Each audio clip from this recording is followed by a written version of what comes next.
Dis avec moi. Je déclare et je proclame que ce mois d'avril est un mois de triomphe pour moi, au nom de Jésus. Dans ce mois et même à partir de ce mois, des grandes choses s'accompliront, des grandes choses se réaliseront. Je verrai des choses que je n'ai pas encore vues. Je toucherai des choses que je n'ai pas encore touchées. Ce que je n'ai pas encore constaté sera constaté dans ce mois, dans le nom de Jésus. Car Jésus a triomphé pour que je triomphe. Il a vaincu pour que j'aie la victoire. Je m'appuie sur lui, je m'adosse à lui, afin que toutes les impossibilités se transforment en possibilités. Au nom de Jésus, triompher est un mot fort. Il est plus fort que la victoire. Une victoire, c'est le succès remporté suite à un combat. C'est l'issue favorable pour celui qui a pris l'avantage dans une lutte. Alors que le triomphe, c'est une victoire éclatante, absolue et définitive. Le triomphe, c'est une victoire éclatante et prestigieuse. 2 Corinthiens 2, le verset 14. Grâce soit rendue à Dieu qui nous fait toujours triompher en Christ. À quel moment on dit merci à quelqu'un? Quand il nous a fait du bien. Donc Paul donne la gloire au Seigneur parce que le Seigneur nous a fait du bien. Dis, oh Seigneur, merci pour tout le bien que tu me fais, que tu fais à ma maison, que tu fais à ma nation, que tu fais à mon église.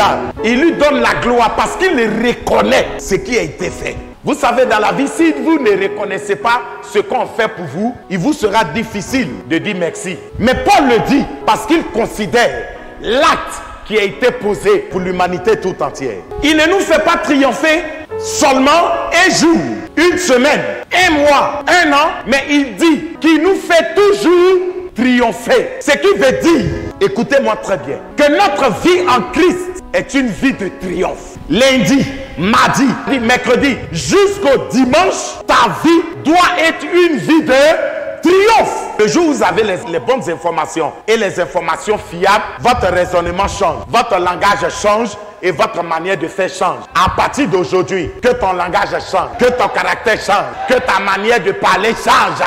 Pourquoi?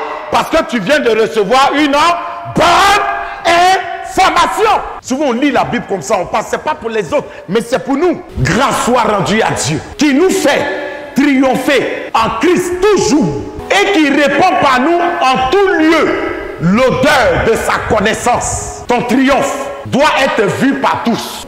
Il le répand par nous, pas par quelqu'un d'autre. Il le répand par nous en tout lieu l'odeur de sa connaissance. Comment le monde connaît Dieu? Le monde connaît Dieu par toi, par ce qu'il voit, par l'action de Dieu dans ta vie. Donc chaque fois que le monde te voit, le monde doit voir le triomphe. Et ce triomphe parle plus fort. Ce triomphe enseigne le monde, enseigne ceux qui ne s'asseyent pas à l'église ici pour connaître la parole de Dieu. C'est pourquoi je vous ai dit, celui qui lit la Bible, c'est toi. Mais le monde n'a pas le temps de lire la Bible. Le monde lit la Bible au travers de ta vie. Parce que toi, c'est qui? C'est l'enfant de Dieu qui doit marcher selon la parole de Dieu. Donc chaque fois que tu marches selon la parole de Dieu, tu es en train d'évangéliser ta maison. Tu es en train d'enseigner ta maison, tes amis, le monde. Par ma vie, le monde est enseigné. Le monde est éduqué. Quand hier, on vous a connu comme un soulard, un ivrogne, un père, et que maintenant,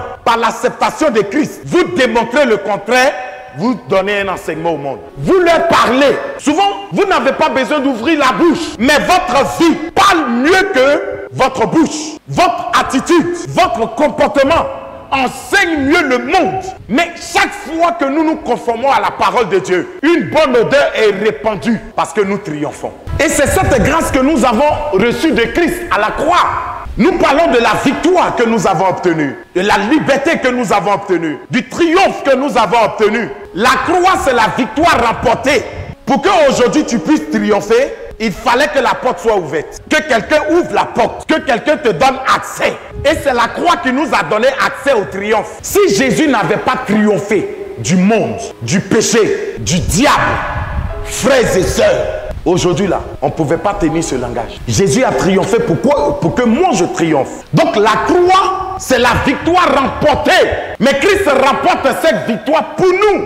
Donc tu es un vainqueur. Tu as la victoire à tous les niveaux. Donc la croix est la victoire remportée et la résurrection, la victoire reconnue, annoncée et démontrée. C'est pourquoi je veux dire à quelqu'un ce matin, souvent ne prends pas ce que tu vis comme étant une défaite. Quand Jésus a été saisi pour plusieurs, c'était une défaite. C'est ce qui a valu la fuite de ses disciples. Pierre va renier Jésus sans s'en rendre compte. Pourquoi? La capture semblait pour eux être une défaite. On va encore plus loin. Christ a commencé à être maltraité, fouetté. Là, ils disent, oh, c'est fini. Comment le grand Jésus qui a multiplié les pains, qui a fait voir les aveugles, fait marcher les paralytiques, c'est lui on frappe comme ça sans réaction, on est perdu. On a eu raison de fuir. Mais il n'avait pas raison. Parce que souvent ce qui semble inconfortable pour l'homme, en réalité, contribue à établir la gloire de Dieu. Cette mort n'était pas une défaite, mais c'était ton triomphe. Parce que c'était le chemin ultime pour la liberté de tout un chacun. C'est pourquoi nous devons considérer l'œuvre de Christ à la croix. Parce que cette œuvre nous enlève de la position de fétiste à la position de vainqueur. Et par ce triomphe, nous avons la victoire dans beaucoup de domaines. Concernant le triomphe, Colossiens 2, le verset 13 et le verset 14. Souvent, nous ne savons pas de quelle victoire. J'ai triomphé la pauvreté, mais il y a plus grand que ça. Il dit l'acte dont l'ordonnance nous condamnait. Il a effacé ça. Donc, en réalité, on était tous condamnés à l'enfer. Et il y avait un acte. C'est un document qui nous condamnait parce que on était dans le péché. On était séparés d'avec Dieu. Mais ce document-là, Christ va nous donner de triompher. Tous, nous étions pour l'enfer. Nous étions condamnés à cause des péchés. Christ va triompher pour nous. Quand on a vu Jésus cloué sur la croix, c'est ce qui te condamnait. En réalité, Christ a condamné sur la croix. Ben, souvent, nous, on regarde Jésus.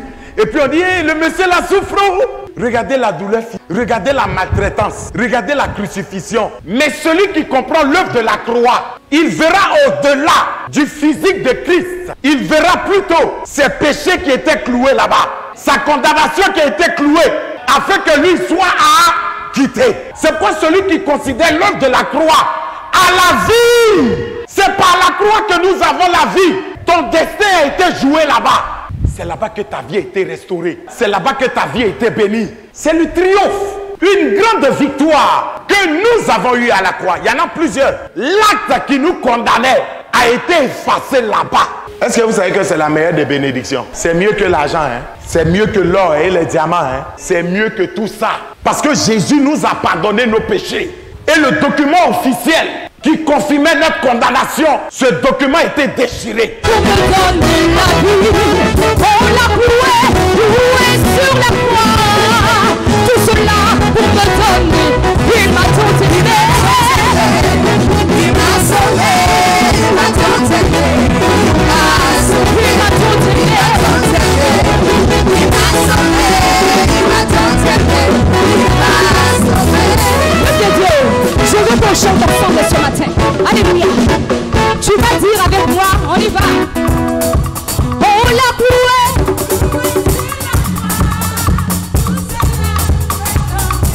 Dis-le encore.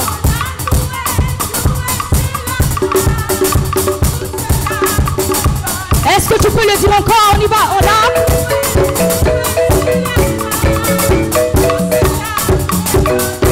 Pendant que tu le dis, est-ce que tu peux bouger? C'est ça.